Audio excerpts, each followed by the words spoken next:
Let me guess, you want a fat, industry-leading conversion rate on your website and landing pages. Why? Higher conversion rate means more leads and sales from the same amount of website traffic that you're currently getting. And that sounds good in any economy. So how do you get there? Well, you stop making these subtle yet horrible conversion blocking mistakes that prevent even good quality website visitors from becoming a lead or sale. And these issues aren't always obvious. In fact, some of the world's biggest brands are making these mistakes on their websites right now, as we'll see. But don't let that be you. Okay, so what are these subtle yet horrible conversion blocking mistakes that so many people make? Well, we're going to break them down into 4 areas. Design over customer experience, asking for too much too soon, unenticing CTAs, and overbearing forms. Nobody likes an overbearing form. So let's start with one of the main areas that we see businesses tripping up, and that is prioritizing design over conversion. I totally get this, by the way. You want your website to look pretty. It's the thing that everyone's going to judge you on. And I'm not saying design isn't important. It really is. But the problem is whether design is the main priority and conversion is an afterthought. Now, if you know anything about me, you'll know that I love 2 things in life: Norway and law firm websites. Here they come together in beautiful harmony. So why am I not smiling? Well, I'm not smiling because although this website is very pretty, nude tones, love a nude tone. It's got great pictures of the staff. It's got this interesting block design on the right. Unfortunately, that's kind of it. Not only is there no information on this homepage at all, there is no logical next step. What is the visitor supposed to do next? The only CTA is the search bar with no instruction or examples on how to use it. You can hover over these images and you get these sort of color things. Now, if you wanted to convert leads from this website at between, say, 2 and 6%, what you would do is you'd add a couple of calls to action. Firstly, a generic contact form, which allowed people to get in contact with the firm if they had any questions or they wanted to discuss a potential case. Then you might have another option, which would be find out if you have a case. So some sort of free case assessment thing where people could tell you a little bit of information about what they're thinking of claiming on, and the firm would then hook them up to the right lawyer who would proceed with the inquiry. You'd also back these up with a clear phone number in case somebody just wanted to ring and talk to someone ASAP. And underneath that phone number, you let people know the times that the office was open so they knew when they could expect a response. Instead, we have gradients. Now, the basics of conversion rate optimization is we want anybody who's relevant for our business to immediately realize that they are relevant for our business, and we want to give them a compelling next step to take, preferably with an incentive. If we're worried about getting lots of leads from low quality prospects, we can include qualification criteria in the wording of this next step so that the most relevant visitors on our website know that they are the most relevant visitors and they know what to expect from us. Now, this is important on every single page of your website. Here we're looking at the home page, but that is typically one of the highest traffic pages on your site. So it's really important that your conversion rate optimization is fundamental to your website's design. Now, here's another law site. This one does not have a fancy design at all, but they do make it extremely clear the areas of law that they serve and what the next step is, and that next step is sufficiently compelling.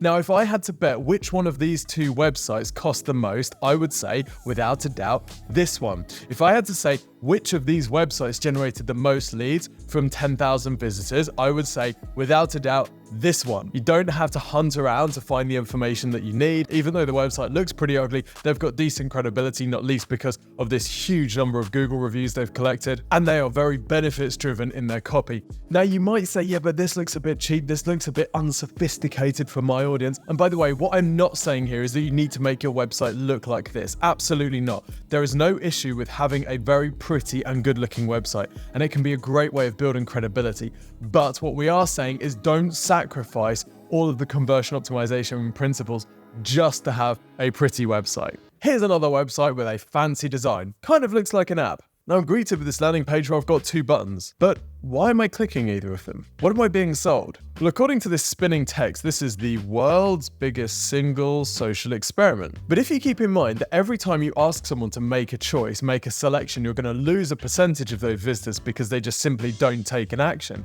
This feels like a really curious blocker to put straight in front of someone. And we get a kind of cryptic page, which doesn't really tell us what we're being sold here. Now, this is a pretty intense page. There's a lot of animation and scrolling things, but if you stick that out, you eventually learn that this is a ring that single people can wear to let everyone know that they are single.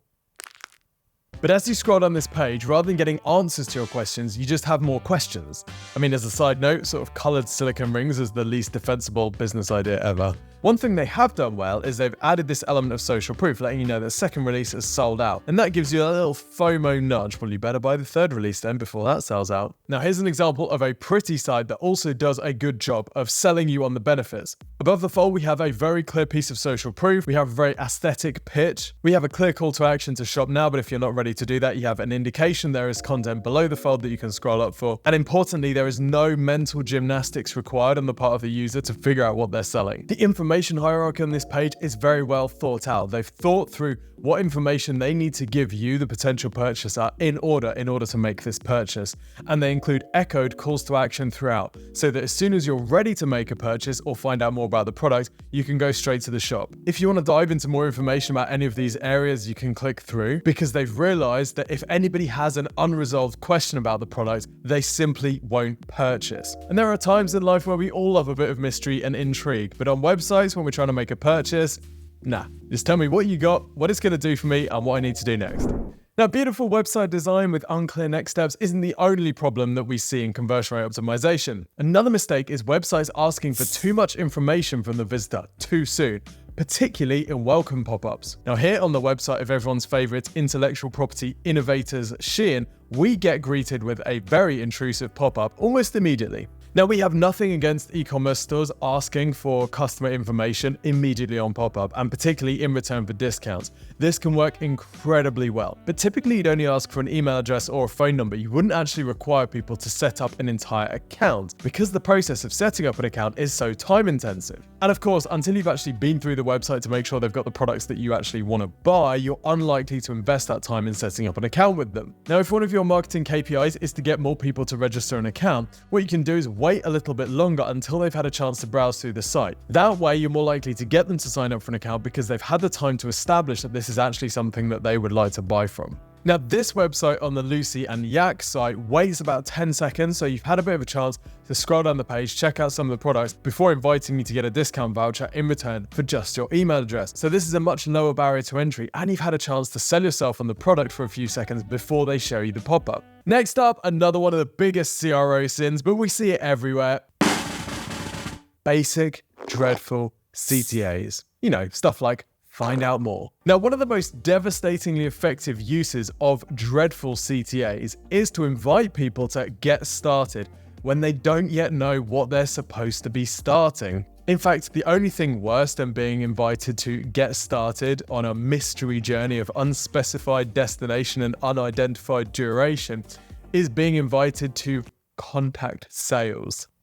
Oh dear. And this is a real shame, because actually the headline and some of the copy on this page is really pretty good, and they've got a very compelling value proposition. If only they'd found a way for this call to action to act as a really compelling and attractive next step in that journey. Here's another site that has a pretty good offering but uses the CTA contact sales. Now, imagine that you've got a room of 1,000 people and you ask them, what comes to mind when you think salesperson? Are those initial thoughts going to be on the majority positive or majority negative? Rightly or wrongly, many people associate talking to a salesperson with being sort of beaten into submission to reluctantly buy something that they don't really want for more than they wanted to spend. So unfortunately, when you're choosing a CTA button, contact sales is a bit of a conversion rate contraception. What you can do instead is think about the process that your prospects go through. So if, for example, the first step in that journey is that they're going to have a consultation with the salesperson, well, let's instead sell that consultation. Maybe we could say request a free consultation. Doesn't need to be fancy. But also, where you can, you might want to offer people a secondary call to action, which is lower commitment. Now, to be fair to Brex, they do offer a secondary call to action, which is open an account. And this is a pretty common CTA for modern banks, where people just want to be able to log in, have a play, and see how the thing works. Another great example of a secondary CTA in action is HubSpot, where their primary CTAs get a demo, their secondary CTA being to get started free. This is lower commitment because you're not going to be talking to someone, you don't have that awkwardness of talking to a salesperson. You're able to just play with the software yourself and have a go, see how it works. And the clarification copy underneath these CTAs make it clear that the demo's for the premium version, whereas getting started free is a more limited free version. So review your CTAs to make sure that there are options for people that are ready to take a next step with you, but also For those people who maybe aren't quite ready yet, but will have a play and have an explore and want to take a bit of a lower commitment approach to getting to know you. Here's another devastatingly effective conversion rate killer: long and complicated forms. Now, trust me, I appreciate you want to get as much information from your prospects as possible so your sales team can qualify, you can find out all about them, and you don't have to ask for information later on. I get it. But many website visitors don't want to hand over loads of information, particularly personal details, if they don't know why it's going to be used or why it's really necessary in the first place. So ask yourself, do you really need this information in order to take the next step with this prospect that you have planned? Here's a pretty extreme example. This is for a band gang of users, and this is their email sign-up form. Now they ask for the standard stuff, email, first name, last name, birthday. Okay, maybe they want to send you a birthday gift, and then your address. Maybe they want to come round to your house, and your phone number. Maybe they want to call you while they're standing outside your house.